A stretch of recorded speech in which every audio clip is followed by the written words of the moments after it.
Welcome back, y'all. Welcome back.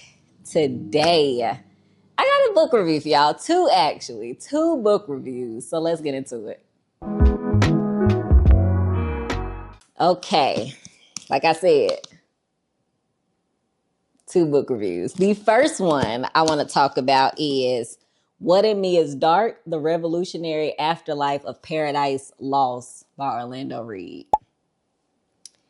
This book, first of all, you don't have to read Paradise Lost by John Milton to be able to appreciate and enjoy this book, because this author gives you literally everything you need. Every type of context, every piece of context you need is included in the book. But what it is it talks about the political influence, the social influence, and the literary influence of John Milton's epic poem, Paradise Lost. I know I've told y'all so many times that I used to be part of a classical poetry group in college, and obviously we read a lot of Milton. So I was very interested when I saw this book come out, because it was described as the genre was like part literary criticism, part biography, part something else was supposed to be part political history. Yeah.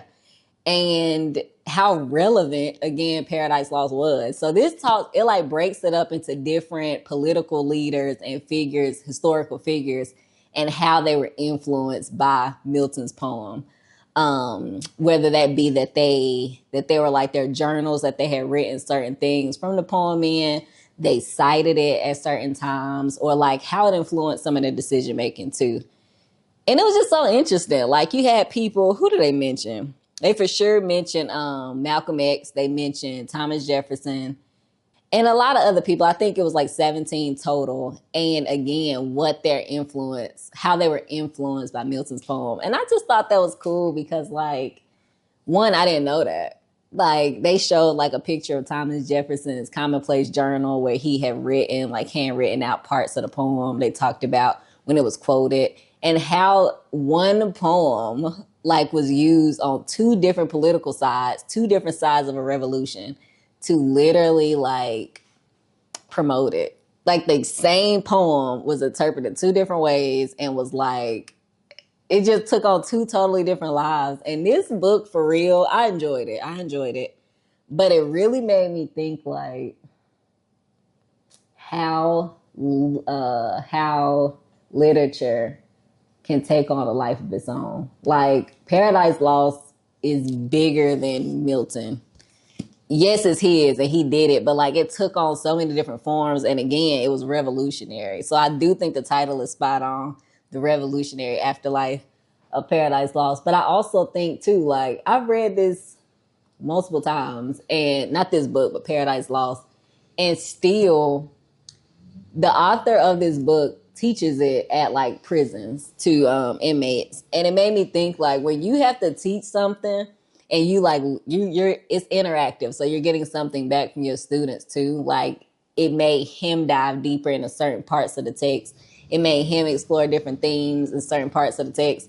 And it's just cool. Like, this is why I like poetry, especially epic poems. It's why I like reading and literature, period, because it takes on its own life. Like, when you bring something to the table when interacting with a text, when you read it, you're bringing something to the table, and it's colliding together, and it's taking on its own life. Like, it's so cool to read that and to like see how that manifested. So I enjoy this, and I've always had an appreciation for like great literature. I've always had an appreciation for epic poems. I've always had an appreciation for the classics that are worth it. And just being able to like point out the influence of such things, and to just like share in my appreciation, was just so, y'all, that's my kid literally running behind me.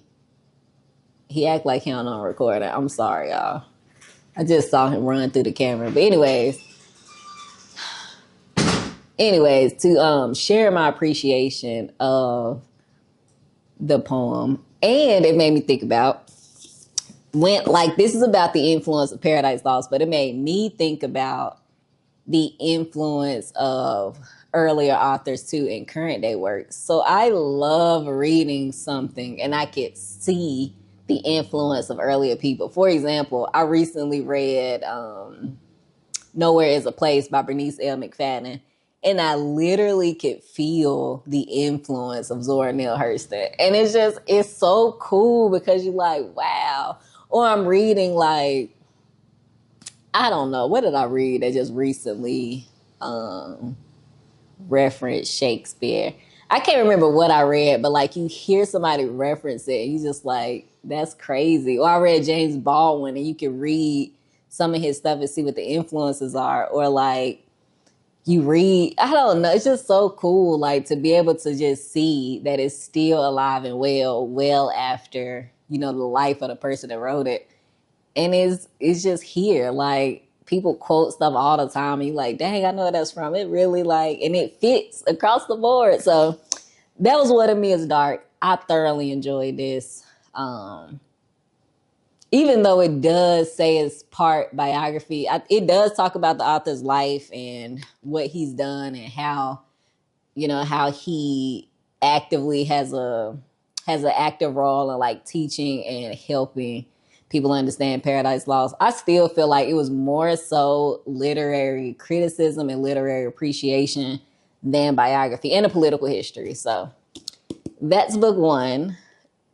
Thoroughly enjoyed it. It almost, I ain't gonna lie, I almost wanted to reread Paradise Lost, but I didn't. Like I wanted to, but I feel like it's not that time. I really got to be in the mood to read like an epic poem. I just can't be like on a whim, like, yeah, I'm about to go read Paradise Lost because it's such an active text. And then what this author mentioned, I was like, dang, I thought about this one thing multiple times, but I never knew like this historical context to it, or like I never knew this interpretation of it. That makes sense. Or like how the devil was portrayed versus like angels or things like that, and why that was said that way. Just so many things. But yeah, that's book one. Thoroughly enjoyed it. If you like stuff, you gotta walk by. Go ahead. It's my fault, y'all. I am recording in the living room area, but I was cleaning off the bookshelves. But anyways, if you heard what I had to say about this book and it interests you, I say go for it. This is not for everybody, but it was for me and it was good. That's book one.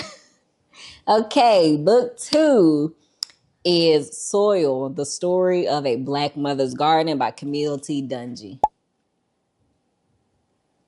This book right here. Okay. This book is also a nonfiction, and it's also part biography.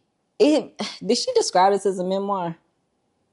She did. Okay, so it's a memoir, but it's also like she wove it. This story, I ain't gonna say I was conflicted. It's like three main things that this is. A memoir is definitely one. You do kind of get that from the author. You also get like a journey of cultivating and starting her own botanical garden, specifically a pollinator's garden that's not really for like food purposes. And then also you get like a commentary on women in natural writing or nature writing.